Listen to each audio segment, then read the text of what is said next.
lebih sering naik angkutan umum. Wah, oke. Sekarang sudah hampir punah ya. Iya dong. Ya, angkutan umum tuh kalau di Gresik Surabaya namanya Bemo ya. Iya, iya, iya. Saya naik Bemo. Jadi berangkat rumah saya dulu GKB, berangkat dari GKB itu jam 6. Kemudian saya oper 3 kali Bemo. 3 kali tuh, 3 Dok? kali Itu ya. untuk berangkat saja. Untuk berangkat saja. Setiap manusia pasti pernah mengalami kejenuhan dalam hidupnya, baik karena masalah pribadi ataupun masalah pekerjaan. Dan setiap orang pasti memiliki jalan keluar untuk menyudahi kejenuhannya, melalui cara dan keunikannya masing-masing. Karena itu, hadirlah podcast Operasi. Obrolan penuh inspirasi dari berbagai orang yang ingin membagikan kisah dan pengalamannya dalam menemukan sebuah kebahagiaan demi menjalani kehidupan yang seimbang. Mungkin mata adalah organ yang dikenal sebagai jendela dunia. Akan tetapi, ada jendela lain yang bisa membuatmu mengenal lebih banyak dunia, seperti buku misalnya. Seperti dokter mata kali ini yang bakal ngobrol sama kita di Operasi, obrolan penuh inspirasi. Memiliki banyak objek maupun aktivitas yang ia jadikan sebagai jendela dunianya. Welcome Dr. Uyi Unari, spesialis mata konsultan. Akhirnya kita bisa bertemu di sini ya dok. Iya, Terima kasih udah menyempatkan waktunya, kita ngobrol bareng di Operasi ini ya dok. Seperti yang tadi kita buka nih ya dok ya. Dokter Uyi ini katanya nih salah satu yang suka dengan membaca nih dok. Bener nggak sih dok? Iya, benar-benar. Membaca buku yang apa aja sih dok? Dulu saya suka buku fiktif ya, jadi seperti novel atau ya buku-buku yang lain. Tetapi ternyata belakangan setelah bertambah usianya ya, kira-kira 10 tahun terakhir, kayaknya sudah nggak suka lagi gitu Oh loh. gitu. Jadi ini ya hobi membaca temanya tuh dipengaruhi sama faktor usia nih dok? Bisa jadi. Saya waktu itu nggak sadar. Jadi waktu itu ada teman yang ngasih saya hadiah Oh, ya? buku novel gitu ya. Padahal pengarangnya cukup terkenal dan saya cukup punya banyak koleksi pengarang ini, penulis ini. Tetapi setelah beberapa bulan buku itu nggak tersentuh gitu loh. Itu saya baru sadar, oh ternyata saya sudah pindah genre ya, sudah bukan. Bisa gitu ya? Bisa ternyata. Karena ternyata gini, saya semakin sadar bahwa kok buku fiktif itu ini pasti dibohongin gitu, bukan nyata. Jadi akhirnya tidak saya Kalau dulu tinggalkan. suka dibohongin, sekarang lebih suka enggak gitu. Dulu suka menghayal kali berimajinasi. benar. Oke dok. Jadi kalau membaca ini emang hobi dari dulu ya dok, sampai sekarang ya dok ya? Iya. Dan ini bukan cuma membaca nih, ternyata ya Dokter Uyi juga punya buku nih ya. Iya. Ini saya juga bawa ini satu bukunya Dokter Uyi ini, judulnya Thousand Island of Love. Iya. Oke, ini ada niat untuk membuat buku lagi nggak nih Dokter Uyi? Ya sebenarnya pengen banget gitu ya. Cuman saya pengen bukan tulisan, itu kan sebenarnya true story gitu ya, cerita tentang keluarga saya, orang tua saya, kemudian pekerjaan saya sebagai anak, sebagai istri, sebagai seorang dokter. Nah sekarang saya pengen nulis sajak. Walaupun saya nggak belajar ya, cuman saya coba-cobalah. Karena menurut saya dengan mengungkapkan isi pikiran kita, isi perasaan kita dalam bentuk tulisan yang nggak panjang, mungkin orang lebih dapat ya. Kalau baca kan tidak semua orang suka baca gitu ya, kan harus tuntas gitu. Tapi kalau sajak, saya mencoba ngetesnya gini, saya kasih sajak saya itu mungkin cuma 4 kalimat gitu ya ke beberapa teman, terus dia komennya bagus, simple, tapi ininya dapat gitu ya, ada sesuatu yang disampaikan. Oh berarti mungkin bisa saya coba gitu ya. Ada berapa saja yang sudah dikumpulkan dokter? Banyak ya, mungkin sudah puluhan atau ratusan ya. Waduh, nunggu sampai berapa nih dibukukan nanti? Nanti nunggu sampai pantas jadi buku ya. Oke, kita tunggu ya nanti buku selanjutnya dari Dokter Uyi. Tapi ada yang menarik nih dok, sebenarnya saya baca dari bukunya Dokter Uyi ini, kan kalau lihat di Instagramnya Dokter Uyi itu ada beberapa kayak hasil masakan gitu ya dok ya, pernah masak-masak juga. Tapi saya kira Dokter Uyi hobinya memasak gitu. Tapi itu beneran hobi apa enggak sih sebenarnya? Enggak. Bener. Nah, waktu saya baca di bukunya loh, ternyata ini Dokter Uyi katanya nggak bisa masak. Iya. Itu sebenarnya mungkin hikmah dari pandemi ya. Oh gitu. Jadi ketika pandemi, kemudian kebetulan ada Mbak yang biasa bantu di rumah itu lagi pulang. Terus saya berpikir kenapa enggak saya mencoba untuk memasak sendiri. Lagian kalau beli di luar kan bosen juga. Benar. Selain faktor kesehatan ya, mungkin kurang bersih dan sebagainya. Betul. Kemudian saya iseng ikut kelas online. Wah, sampai ikut kelas nih. Ya, kelas online. Kebetulan ini yang jadi tutornya itu sahabat saya, sehingga saya nggak perlu malu untuk bertanya untuk hal-hal yang mungkin remeh-temeh bagi seorang ibu yang sudah sekian puluh tahun berumah tangga ya. Betul. Nah, Kenapa baru sekarang, Dok? iya nggak tahu ya, karena mungkin waktunya luang itu ya. Oh, gitu. Iya, kan waktunya banyak luang. Kemudian ternyata memasak itu tidak sesulit, tidak seribet ya saya bayangkan. Asalkan semua bahan sudah tersedia dan kita tahu dasar-dasarnya gitu ya. Sehingga setelah ikut kelas online itu sampai ikut 3 sesi, jadi kelas online-nya itu bertingkat-tingkat gitu, saya sudah mulai pede untuk mencoba-coba masakan di luar resep yang diberikan oleh tutornya itu. Jadi sekarang nggak masalah. Jadi kalau dulu kata suami, kamu tuh kok nggak seneng ke pasar gitu, sekarang sudah mulai seneng gitu ya. Ke pasar tradisional, mulai loh ya. Semoga bertahan terus itu ya, Dok Iya. ya. Oke, masakan yang paling favorit dari suaminya dokter apa? Kalau kebetulan suami itu suka makan, jadi menurut saya semua masakan bagi dia itu favorit. Alhamdulillah ya, Dok. Termasuk bukan tipe suami yang rewel gitu enggak. Jadi yang tersedia di meja ya dimakan gitu ya. Ya. Asik sekali Iya. ya. Oke. Oke, dokter. Kalau misalnya kita ngobrol lagi, kalau nggak salah anak perempuannya dokter termasuk mahir memasak ya, katanya ya kalau di buku itu. Iya, bisa termasuk yang dibandingkan saya tentu gitu. saja ya, pembandingnya siapa dulu. Betul. Dibandingkan ibunya dia lebih jago. Oke. Kan dia bilang ya karena suka makan kali ya, jadi masak menyenangkan bagi anak saya. Oke. Syukurnya begitu ya, Dok Iya. ya. Oke. Dok, ini sejak kapan sih mulai memiliki hobi membaca sama apa ya? Kalau nggak salah ada olahraga juga ya, Dok? Iya. Olahraga itu barusan ini atau memang dari dulu itu sudah jadi lifestyle Iya. Kalau membaca dulu waktu masih kecil, mungkin usia SD sampai SMA gitu ya. Ibu saya itu memang membuat anak-anaknya betah di rumah. Oh, gitu. Kebetulan saya tinggal di kampung gitu ya, yang tentu saja sangat heterogen gitu ya. Teman sepermainan saya dan ayah dan ibu saya itu tidak ingin saya melakukan hal yang mungkin yang tidak diinginkan, sehingga beliau salah satunya tuh membelikan, atau kalau dulu langganan ya. Oh iya. Ya, saya dulu ingat waktu kecil itu langganan majalah Bobo. Betul. Itu masa saya ya. Kemudian agak gede sedikit majalah Hai. Kemudian kalau perempuan biasanya beli buku cerpen itu Anita kalau nggak salah dulu namanya. Kemudian ya cuman majalah aja sih. Kalau buku yang serius belum. Nah, kenapa kemudian tiba-tiba menjadi suka tidak hanya sekedar majalah? Ternyata saya kuliah di Fakultas Kedokteran itu membuat saya mau tidak mau rajin membaca. Betul sekali, Dok. Ya, membaca terutama waktu itu karena kuliah membaca buku pelajaran. Nah, ternyata hikmahnya di luar buku pelajaran saya itu gampang sekali, cepat sekali menghafal isinya gitu. Dan saya cepat sekali membaca apapun. Nah, mungkin dari situ akhirnya saya sangat minat untuk beli buku-buku di luar pelajaran kedokteran. Karena saya sudah punya habit membaca, kemudian kemampuan membaca saya mungkin ya dibandingkan dulu sebelum masuk FK itu lebih meningkat. Sehingga kalau saya beli buku, saya pasti berkomitmen bagaimana saya bisa meringkas buku itu. Syukur-syukur bisa dibagikan ke orang lain. Jadi dibuat PowerPoint. Dibagikan sehingga bermanfaat. Jadi kalau cuma baca buku aja terus kemudian kita tinggalkan pasti sayang ya. Betul. Apa isinya apa dan lain sebagainya. Nah, saya membiasakan diri untuk seperti itu sekarang.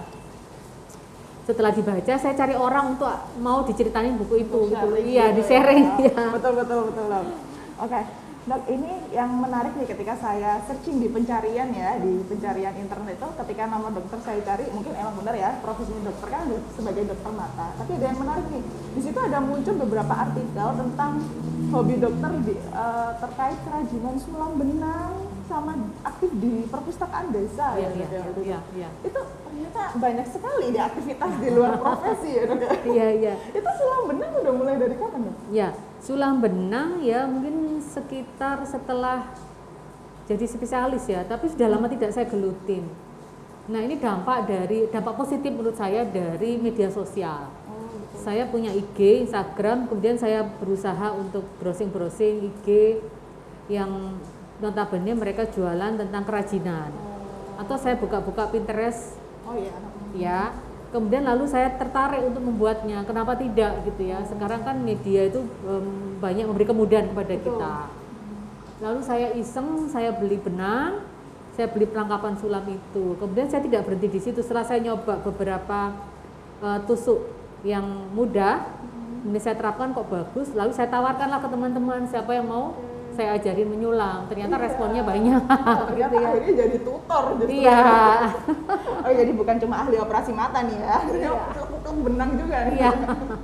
Oke, Dok, ini juga yang menarik, dokter ini kan memutuskan untuk menjadi seorang dokter mata ya dok. Ya. Itu dari kecil memang didukung sama keluarga atau cita-cita atau gimana sih dok? Kalau jadi dokternya iya, karena orang tua saya terutama ibu itu punya impian kalau salah satu dari 4 anaknya ini menjadi dokter gitu ya. Mungkin salah satu doa dari ibu yang terkabul gitu ya. Akhirnya bisa keterima di Fakultas Kedokteran. Kemudian kenapa harus mengambil spesialis? Ya karena ini sebenarnya amanah gitu ya. Karena suami saya itu menghendaki saya untuk sekolah lagi setelah saya lulus dokter umum dan mengabdi di puskesmas selama 3 tahun. Sebenarnya waktu itu pilihan saya adalah saya ingin menjadi ibu di rumah gitu ya, yang mengasuh anak-anak. Itu impian saya banget gitu ya. Dan bekerja di rumah maksud saya. Tetapi karena suami menghendaki, menyarankan saya untuk sekolah lagi, lalu saya konsultasikan kepada ibu gitu ya. Ibu waktu itu mendukung, ibu supportnya seperti ini kalimatnya. Memang sekolah itu berat karena anak-anak sudah waktu itu sudah 3 mau 4. Tetapi segala sesuatunya itu akan terasa mudah kalau kamu niatkan ibadah. Karena ibu support seperti itu, suami juga support, akhirnya bismillah saya berangkat sekolah gitu ya. Walaupun umur saya waktu sekolah itu sudah borderline itu sudah mepet ya.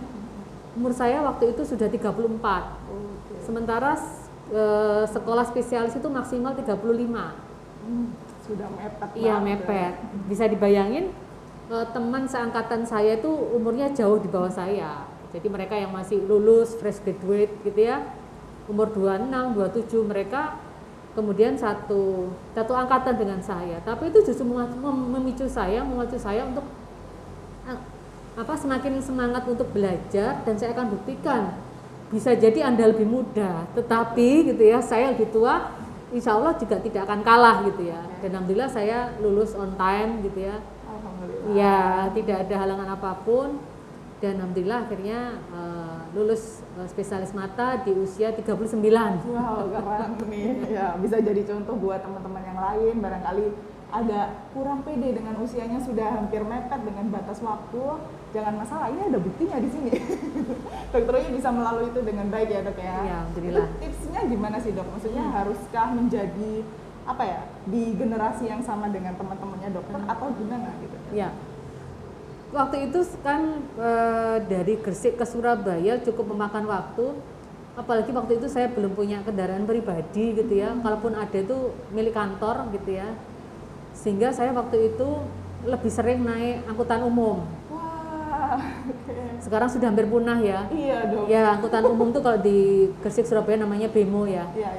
Saya naik Bemo, jadi berangkat, rumah saya dulu GKB, berangkat dari GKB itu jam 6, kemudian saya oper 3 kali Bemo. 3 kali? 3 kali ya. Itu untuk berangkat saja? Untuk berangkat saja, nanti pulangnya juga 3 kali. 3 kali juga. Tapi saya begitu saya terasa berat karena harus meninggalkan anak-anak yang masih kecil, saya peringat pesan ibu saya. Gitu ya. Segala sesuatunya itu akan terasa ringan, akan mudah kalau diniatkan untuk ibadah. Ya udah, jadi niatnya sejak berangkat itu ya ibadah, bukan untuk sekolah ansik gitu ya, atau nanti bayangin nanti setelah sekolah cari duit, enggak. Saya enggak ada bayangan seperti itu. Ya udah, saya niatin ibadah. Jadi di angkutan itu saya bawa buku, ya kan, terus saya baca, lumayan kan, saya tadi sudah bilang kemampuan baca saya lumayan cepat, dan kemampuan untuk mengerti isinya itu juga lumayan, sehingga bisa jadi perjalanan dari Gresik ke sampai Jembatan Merah itu sudah 1 bab saya baca. Itu berapa lama sih waktunya dok perjalanan itu? Perjalanannya kurang lebih 1,5 jam ya. Lumayan ya, 1,5 jam udah dapat ilmu dari buku. Iya. Oke, menarik sekali nih dok. Terus pengalaman paling menginspirasi ketika sudah menjadi dokter mata nih dok, apa nih? Kan sudah berpuluh-puluh tahun ya. Iya. Pengalaman mungkin begini ya, karena yang kita tolong tuh kadang-kadang mereka yang memiliki sosial ekonomi yang macam-macam gitu ya. Yang paling terenyuh itu ketika ada orang yang masih usia produktif, kedua matanya terkena katarak, kemudian kita bisa mengoperasinya, dan waktu itu kebetulan dia tidak mampu sehingga kita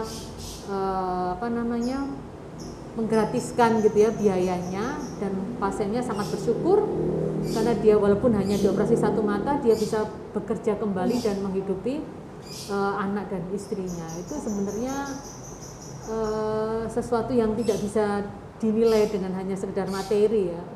Jadi memberikan kebahagiaan kepada orang lain di saat orang lain itu sangat membutuhkan sekali. Dok, terus ini kan kalau kita lihatin dokter ini juga termasuk konsultan ya dan subspesialis di bedah refraktif, katarak dan bedah refraksi. Iya. Itu akhirnya memutuskan lagi gitu dok, aduh ini habis sudah kuliah dokter umum, spesialis, terus habis itu subspesialis gitu dok. Itu untuk apa sih dok kok memilih katarak dan ini bedah refraksi? Sebenarnya karena angka kebutaan tertinggi itu karena katarak ya. Sehingga waktu itu memutuskannya ya karena yang terbanyak itu saya ingin mendalami katarak dan bedah refraktif. Tetapi jauh sebelum saya mengambil pilihan itu, sebenarnya saya lebih tertarik kepada oftalmologi komunitas atau disingkat Ofkom. Saya sempat fellow di Rumah Sakit Siseindo Bandung selama 2 minggu. Oftalmologi komunitas ini adalah bidang di mana ilmu kesehatan mata yang berhubungan dengan masyarakat. Jadi misalnya antara lain kegiatannya adalah bakti sosial, memberi edukasi kepada masyarakat, terutama tentang kesehatan masyarakat, kesehatan mata gitu ya, baik usia dini maupun usia lanjut. Dan akhirnya memutuskan untuk katarak dan bedah refraksi ya? Iya. Akhirnya. Oke, dok, ada nggak sih hal yang membuat dokter sempat menyerah gitu? Sempat sampai kayak, udahlah, sudahi semua ini gitu, ada nggak sih? Hal apa sih dok sebenarnya? Mungkin awal-awal ketika membangun klinik ya, karena awal-awal itu menurut saya cukup berat. Apalagi dulu itu waktu sekolah sebenarnya kan tidak murni karena keinginan saya kan kepinginnya di rumah aja gitu ya.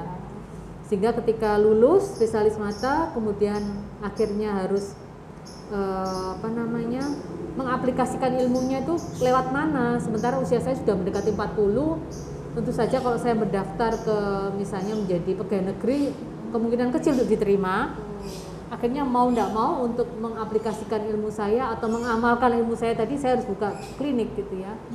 Akhirnya tahun 2010 bukalah klinik mata KMU. Nah awal-awal itu sempat menyerah karena merasa begini loh, saya tuh mau cari apa gitu ya. Kedua, buat klinik kan juga tidak murah gitu ya. Betul. Iya. Terus kan kepikirannya karena waktu itu belum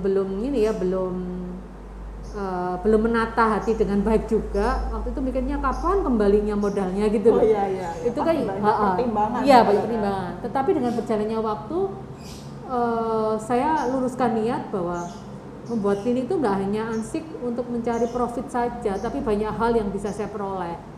Saya bisa memberi manfaat kepada pasien, kepada masyarakat, juga kepada para staf dan karyawan saya.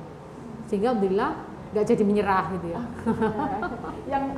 Yang membuat dokter Uyi jadi akhirnya ingat kembali selain pasti Tuhan ya. Iya. Tuhan itu ada nggak sih misalnya keluarga atau anak atau suami yang menguatkan dokter Uyi setiap hari itu siapa? Oh ya pasti suami ya, karena begitu saya down gitu ya, dia mensupportnya begini, sudah nggak apa-apa gitu ya, jangan dipikirkan itu, yang penting kamu tuh harus belajar.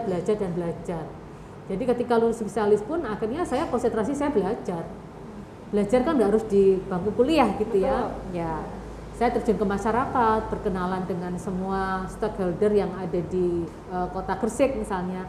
Saya silaturahmi, misalnya salah satu contoh, misalnya silaturahmi ke masing-masing dokter umum atau teman kenalan saya di puskesmas untuk menyapa mereka, kemudian untuk mengedukasi, mengajak mereka untuk ayo belajar mata, begini caranya, begitu. Jadi saya dulu seringnya tidak hanya duduk manis di poli ya ketika praktek ya, tapi saya lebih banyak ke lapangan, menyapa masyarakat, kemudian menyapa misalnya tokoh masyarakat atau agama untuk sharing ilmu tentang kesehatan mata terutama. Sehingga ada ini nggak sih tuh pengalaman menarik ketika di lapangan sosialisasi tentang kesehatan mata gitu, pernah nggak sih dianggap kayak nggak diajukan kayak gitu tuh, sering nggak sih kayak gitu?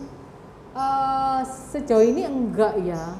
Justru welcome ya mereka. Ya mereka seneng karena mereka pasti ada sesuatu yang dia dapat ya, misalnya dia tahu jadi ternyata penyakitnya ini nggak bahaya, misalnya ternyata penyakitnya bisa diobatin gitu ya, sehingga ya karena dasarnya saya senang bakti sosial gitu ya, jadi happy aja gitu ya. Kalaupun ada sesuatu yang misalnya ditolak dan ada yang nggak suka, ya tetap saja saya jalan gitu ya. Karena saya berprinsip bahwa opini orang lain, pendapat orang lain itu adalah hal-hal yang di luar kendali saya. Saya kan nggak bisa ngendaliin di omongan orang lain atau sikap orang lain, ya sudah, berarti selama saya melakukan hal yang baik, apapun orang katakan ya saya tetap jalan. Pokoknya tadi kembali lagi niatnya untuk ibadah ya.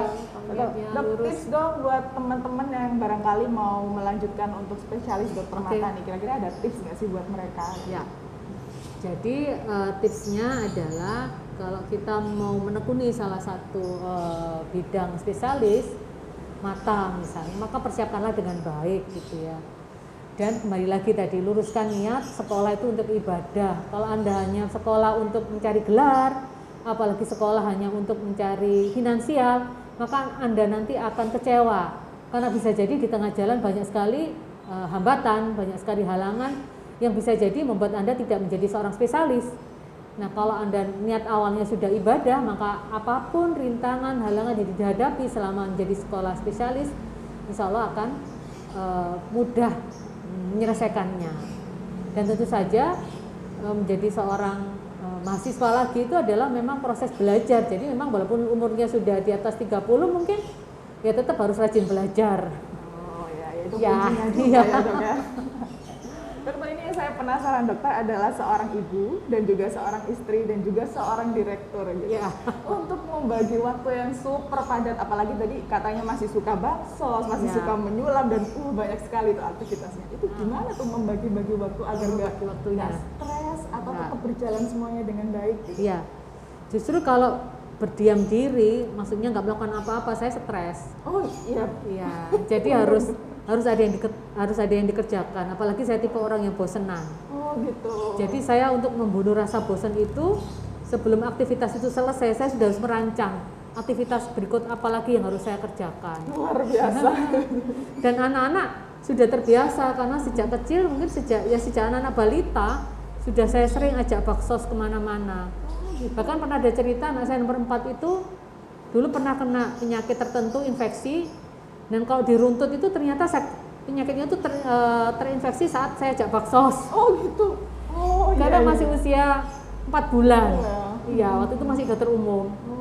Saya kan dari pelosok desa ke desa begitu. Kemudian anak saya sakit tuh padahal di rumah nggak ada yang sakit seperti itu. Kemudian setelah saya ingat-ingat, bisa jadi ini ketertularnya ketika saya ajak baksos. Itu harapannya dokter Uyi, kenapa sih kok sampai mereka diajak baksos? Apakah untuk melihat aktivitasnya dokter Uyi langsung atau gimana? Iya betul, salah satunya adalah biar mereka tahu apa yang dilakukan kedua orang tuanya. Jadi kelihatannya memang sering keluar, tapi keluarnya itu ternyata bukan untuk sekedar jalan-jalan atau shopping ya, tapi mudah-mudahan menjadi sesuatu yang bermanfaat bagi orang lain. Harapan dokter untuk semua anaknya dokter inginnya seperti apa sih dok, khususnya untuk di dunianya dokter nih, karena pengennya anak-anak menjadi apa? Ya, sebenarnya dalam hati yang paling dalam saya menginginkan salah satu dari anak saya dengan seorang dokter gitu ya, tetapi nggak harga mati gitu ya, karena sekali lagi tidak mudah gitu ya untuk memaksa tanda petik mereka untuk menyenangi salah satu profesi misalnya seorang dokter. Tetapi yang terpenting adalah hal yang penting, proporsi apapun kelak anak-anak saya 5 orang itu harus memiliki jiwa yang sama dengan kedua orang tuanya, yaitu jadilah apapun dan jadilah seseorang yang paling bermanfaat bagi orang lain gitu ya, apapun profesinya itu. Dokter mungkin ini sebagai penutup juga ya. Ada impian atau cita-cita dokter yang belum tercapai hingga sekarang? Oke. Saya katakan tadi, saya kan tipe orang yang gampang bosen gitu ya. Saya selalu bikin rencana tahunan, 5 tahunan, 10 tahunan begitu. Iya. Jadi kalau ditanya cita-citanya apa, banyak. Banyak sekali ya. Salah satunya aja. Saya punya cita-cita nanti kalau umur 60 tahun gitu ya. Saya pengen jadi trainer olahraga ya, entah itu yoga atau itu senam gitu ya. Oh gitu, kenapa Iya. harus ada batas usia setidaknya di 60 tahun nanti? Sebenarnya ada di usia 55, 60, 70, tapi kalau 55, saya sebentar lagi 55, kayaknya nggak mungkin nih jadi seorang trainer gitu ya. Kayaknya yang paling memungkinkan adalah di usia 60. Kenapa 60? Karena saya bayangkan umur 60 mungkin banyak orang fisiknya sudah melemah ya. Tetapi saya ingin buktikan bahwa kelak saya umur 60 saya masih tetap gesit gitu ya. Harus dibuktikan ya. Iya. Supaya tetap gesit ya harus jadi trainer dong. Betul. Nah, kalau jadi trainer kan banyak yang muridnya kan pasti percaya kalau gurunya ini ya, trainernya ini juga secara fisik masih bugar. Nah, itu cita-cita. Dulu waktu umur 40 tahun waktu itu saya belum bisa berenang.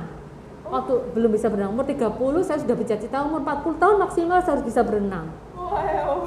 Nah, pas umur 40 tahun itu setelah selesai saya sekolah spesialis mata, saya ikut kursus karena saya nggak bisa ya. Diajarin sekian bulan saya bisa berenang. Wah, dokter ini tipikal orang yang selalu pengen bisa sesuatu yang baru gitu ya. Iya dok? betul, karena kan bosenan Esti. Iya benar. Luar biasa nih dokter Uyi. Oke, semoga nanti di usia 60 tahun kita bisa mendaftar jadi muridnya dokter Uyi ya, gitu ya. Trainer apa ini nanti kira-kira ya? Nggak tahu yoga atau aerobik Sekarang atau sedang apa. mendalami apa nih dok kalau di bidang Belum olahraga? sih, sekarang lagi saya ingin membentuk tubuh saya aja sih. Saya pengen bugar aja. Jadi kalau pagi-pagi saya lari kecil atau jalan gitu ya, paling nggak 1 jam. Iya. Oke dokter, terima kasih banyak Ya. sekali nih ya apa insight yang bisa kita ambil, yang bisa menginspirasi kita semua, karena sebenarnya ternyata dunianya dokter Uyi ini bukan sekedar dokter mata aja nih ya, ternyata banyak sekali gitu. Iya. Dan menjadi seorang ibu itu seperti apa, menjadi seorang istri itu bagaimana, itu ada banyak tipsnya juga. Tadi ada tips buat dokter calon dokter mata juga ya dok ya. Oke, satu pesan dok untuk penutup di operasi kita kali ini, karena ini bukan operasi mata ya dok ya. Biasanya dokter Uyi operasi mata misalnya. Iya. Penutup di operasi nih buat semua penonton kita atau pendengar kita, Iya. apa nih dok? Apa yang ingin disampaikan? Tadi gitu ya, jadi semakin banyak kita memberi manfaat kepada orang lain, insya Allah akan memberi keberkahan dalam hidup kita. Dan segala sesuatunya itu tidak ada yang sulit, karena Allah itu membersamai kesulitan itu dengan kemudahan. Oke, siap. Terima kasih banyak dokter Uyi. Iya, sama-sama. Oke, jangan lupa teman-teman untuk terus subscribe channel YouTube-nya Ailing Group dan terus saksikan podcast Operasi, obrolan penuh inspirasi bersama orang-orang dan tokoh-tokoh yang menarik lainnya.